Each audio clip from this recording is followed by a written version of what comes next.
हम तो बिहार में भी देख रहे थे, हम लोगों को लगता था चुनाव में जो मुद्दा पब्लिक में है ही नहीं, उस मुद्दा को लेकर के कांग्रेस यात्रा निकाल रही है। हमको लगा कांग्रेस ग्राउंड से बिल्कुल कट चुकी है। उसके नेता जो है वो पूरा एनजीओ मोड में रहते हैं, जो एनजीओ वाला मोड है उसी मोड में वो राजनीति करते हैं। तो कांग्रेस का हाल नहीं देखे, बिहार के चुनाव में 6 विधायक उनके रह गए। आज 6 में भी मुझे लगता है कि बहुत सारे विधायक अब वो पार्टी से भी जो हाल उनका देख रहे हैं, तो और नेशनली भी हम लोग देख रहे हैं जो कांग्रेस का हाल है, रडरलेस लग रहा है, लीडरलेस लग रहा है कांग्रेस। और जिस तरह से राज्यसभा चुनाव में वोटिंग हुआ, इसके बाद कांग्रेस पार्टी कह रही है कि हम विधायकों के खिलाफ कड़ी कार्रवाई करने जा रहे हैं, एक मैसेज देने की कोशिश हो रही है कि भाई आप डिसिप्लिन को फॉलो कीजिए। वो तो ठीक है, लेकिन ये क्यों हो रहा है वो न असेस करना चाहिए। उनके लीडरशिप को देखना चाहिए कि उनके लीडरशिप में लोगों का विश्वास बचा कि विश्वास खत्म हो गया उनके लीडर पार्टी को, तो ये जरूर देखना एसेस करना चाहिए ना। ऐसा है कि कांग्रेस पूरी तरह टूट के कगार पे है।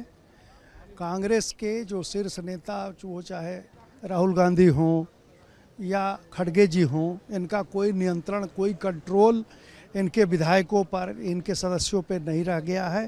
कांग्रेस तो कमज़ोर हो ही गई है, अब पूरी तरह से टूटने वाली है। ये सारे बात इसके संकेत दे रहे हैं। असम का भी ये एपिसोड इस बात का क्लियर संकेत है कि कांग्रेस अब पूरी तरह टूट के कगार पे। सर, पश्चिम बंगाल में पहले बीजेपी ने अपने कैंडिडेट्स की जब घोषणा की, उसके बाद अब टीएमसी की जो लिस्ट आई है उसमें इस बार भवानीपुर से, पिछली बार नंदीग्राम गई थी ममता बनर्जी लड़ने के लिए शुभेंदु अधिकारी के खिलाफ, इस बार शुभेंदु अधिकारी भवानीपुर गए हैं ममता बनर्जी के खिलाफ लड़ने के लिए, क्या कहना है आपका? देखिए, भवानीपुर से भी ममता बनर्जी बुरी तरह हारेंगी। जो नंदीग्राम में उनकी हालत हुई थी पिछली बार, वही हालत इस बार भवानीपुर में भी होगी। और वो पश्चिम बंगाल के किसी विधानसभा क्षेत्र से लड़ें, जो स्थिति पश्चिम बंगाल की है इस समय, एकदम प्रो बीजेपी, बीजेपी के समर्थन में ममता बनर्जी कहीं से लड़ें, वो बुरी तरह हारने वाली है। देखिए, जो हो रहा है ये एक चिंताजनक विषय है कि लगातार जो कांग्रेस में लोगों का जाने का, बाहर जाने का सिलसिला चल रहा है, राज्यसभा में भी क्रॉस वोटिंग हमें दिखी है। ये चिंता का विषय है कि क्या दबाव पड़ रहा है, क्या प्रॉब्लम्स खड़ी कर रहे हैं उनके काम के प्रति ये, और सत्ता पक्ष जो है किस तरीके से साम दाम दंड भेद कर कर उनको उनकी जगहों से अस्थिर कर रहे हैं, ये शर्मनाक भी है। साथ ही साथ मैं बस यही कहूँगी कि भारतीय जनता पार्टी दिखा रही है कि उनके पास टैलेंट, इतना टैलेंट डेफिसिट है कि उनको दूसरी पार्टियों से अपने पार्टी में समावेश करना पड़ रहा है। भारतीय जनता पार्टी के वो अनेकों कार्यकर्ता, और खास करके असम में, असम के जो चीफ मिनिस्टर हैं वो भी कांग्रेस इम्पोर्ट हैं।